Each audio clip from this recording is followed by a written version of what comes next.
Good morning. This is KELOLAND on the go with all you need to know in news and weather as you start your Sunday. We also have your Boredom Busters coming up, but first, our top story. Police are investigating a possible shooting in central Sioux Falls. The call came in just after 4 o'clock this morning to the area of 14th Street and Spring Avenue, west of downtown. Multiple police units were on the scene to investigate. We've reached out to police for more information. Stay with KELOLAND News on air and online for the latest updates on this developing story. Police say they've made numerous arrests following a weekend shooting in Huron. It happened early Saturday morning when an officer heard possible gunshots in the northeast part of the city. That officer then spotted a vehicle leaving the area, traveling erratically, and pulled the driver over. That's when the officer discovered the driver had been shot. Through their investigation, police determined that multiple people had exchanged gunfire, wounding the driver. Huron police say their officers were not involved in the gunfire. Sioux Falls restaurant is reaching out to the thousands of victims who lost their homes and families from the massive earthquakes in Syria and Turkey. Sanaa's Gourmet Mediterranean has hosted many fundraisers for various causes through the years, but owner Sanaa Abaresk says this cause is personal. Abaresk was born and raised in Syria before coming to the United States for college. Her family still lives in Syria. She says her family is safe from the destruction. She hosted this fundraising luncheon Saturday to help the many victims in both countries. Out helping my brother, my sisters, cousins, anybody, people in Syria, Turkey, same thing. I mean, it's just, they're our human brothers, regardless where they live. The luncheon raised more than $7,000. Proceeds will be distributed to the World Central Kitchen and Syrian American Medical Association. Rapid City's main fire station is undergoing a major renovation that will more than double its size. It's the biggest renovation of Fire Station 1 since it opened back in 1975. The expansion will take 2 years to complete. The building is going from 19,000 square feet to 41,000 square feet. The project will cost $15 million. This has been in the works, and we've needed to do this for many years. And we've finally been able to get that forward across the finish line. The expansion will include new office space and dorm rooms, plus a new workout area. Firefighters will still be able to work in the fire station while it's under construction.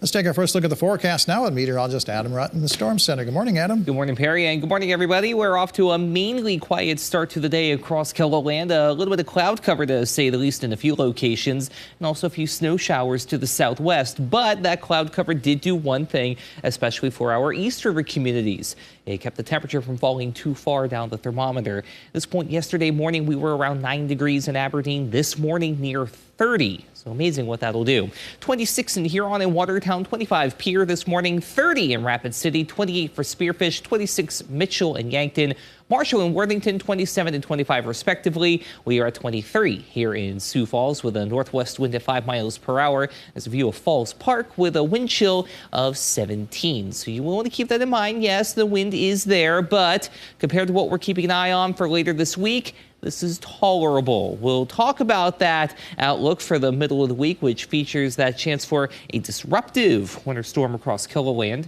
coming up. All right, thank you very much, Adam. Well, the rising cost of food has many people turning to food charities like the Faith Temple Food Giveaway in Sioux Falls. Director Jeff Hayes says they have not canceled any of their Friday giveaways due to weather because they're seeing an increase in need for food boxes. He says they've given out more than 1,200 boxes of food every week.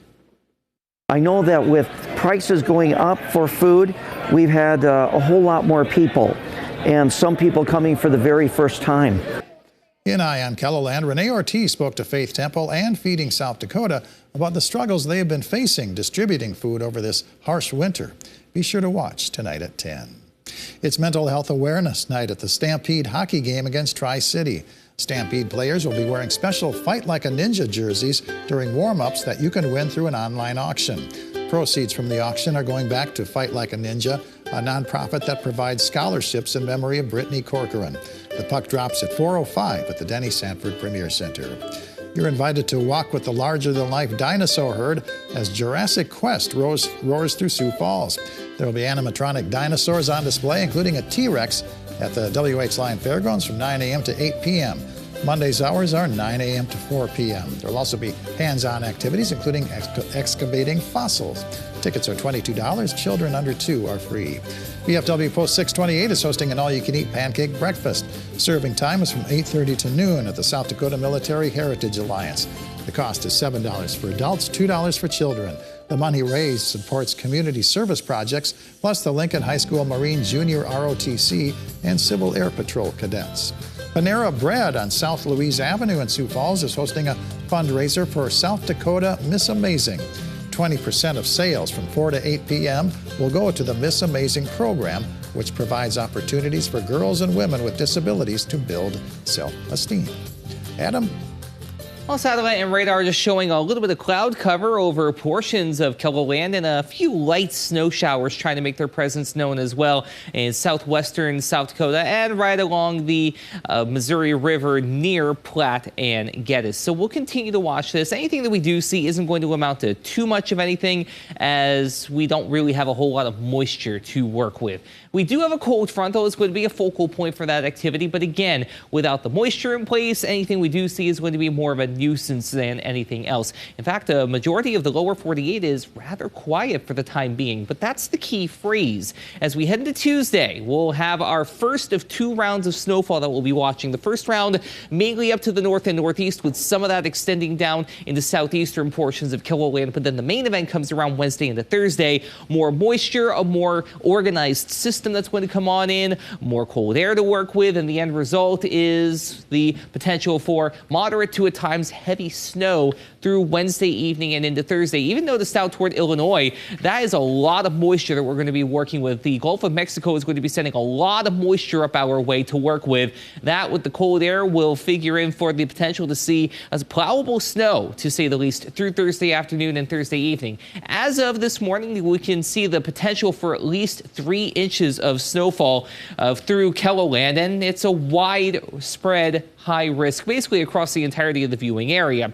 If we double that to a risk of at least 6 inches of snow or more, it's a moderate to high risk across a large majority of the area, with Sioux Falls right on that cusp between a moderate to high risk for that much. And then if we double that again to the risk of at least 12 inches of snow or more, that bullseye then focuses on the Buffalo Ridge toward Watertown, Marshall, and Brookings.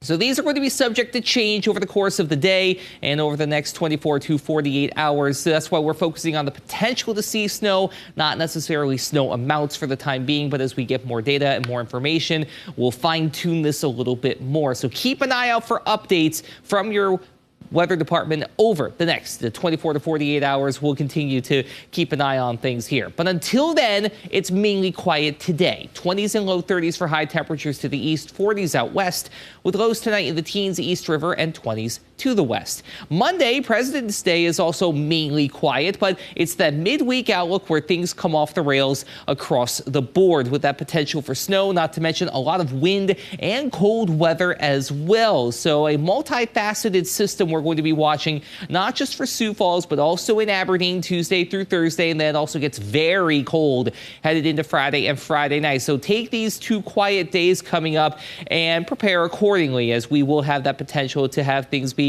disrupted to a decent extent. Same rules apply in Pierre, 40s through Monday, then things unravel pretty quickly through Wednesday into Thursday. Rapid City, 40s through Monday, then snow likely and a lot of cold on the way as well. Have a great day, everybody. For more on your local news, weather, and sports, you can always head on over to KELOLAND.com.